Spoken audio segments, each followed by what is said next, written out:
Okay, so first of all, what do you think of Boris Johnson? Just off the bat. What I think of Boris Johnson personally, I think is irrelevant. I think politically is what you've got to think about. For what policies have been in place over the last 2 years, in regards to no school meals and all that kind of stuff is pretty ridiculous as far as like a country where we've got free education, free school meals, all that kind of stuff. And more or less, I just think he's making the wrong decisions, and the party that he represents are kind of scapegoating the country a bit. Me personally, I'm an independent supporter, so That was going to be my next yeah, so for me, it's kind of like I don't understand why we're the only country, as far as I'm aware, in the world that its own political leader can't talk to its own people on its own platform. That to me doesn't make any sense. There's no platform in which the Scotland can get together apart from Facebook. You can't really see any going forward apart from that. So. And so, as an independent supporter, why do you support it? What is it about it that appeals to you? I mean, for me, it was as a business owner, imports and exports, Brexit's a big part to play. Also because I'm Scottish born and bred, Dumfriesshire born and bred. So I think for me it's more of we could do much better in the way that the restriction of money, the restriction of policy, we can make better decisions for the next generation that aren't governed by people that don't live here, that aren't from here, that don't understand the culture. It's not.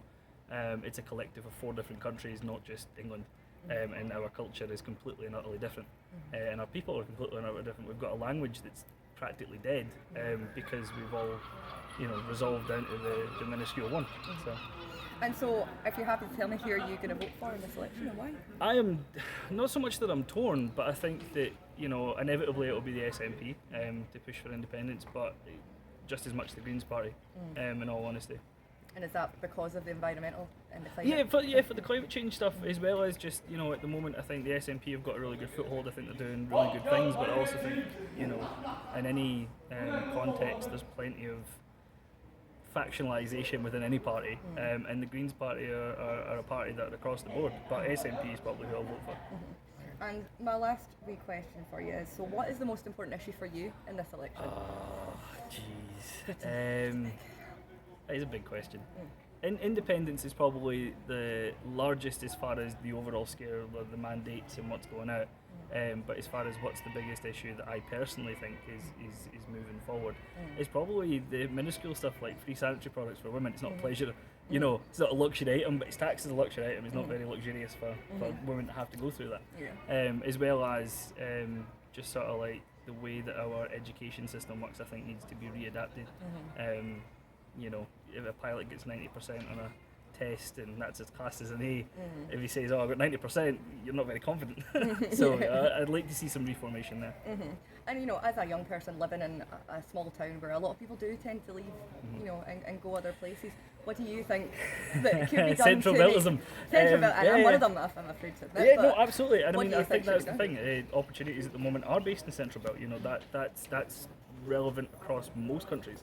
I think where the difference is here is that you've got a vast amount of young people that don't have as many opportunities. I'm very fortunate. Without sounding like I've worked my way to where I am, I was very fortunate in job opportunities down south. Which allowed me to kind of come back here and reevaluate how I wanted to proceed with my life. And my business focuses solely on keeping young people in this region for digital technology. So yeah, I mean it's massively important that rural communities get just as much input, and I think personally the SNP needs to do a little bit more in rural community. I think that's one of the arguments, as well as how much is done in the Central Belt. But inevitably, the Central Belt is obviously a larger economical growth in place than regional areas, so it makes sense. That's perfect, that's all I need. No worries.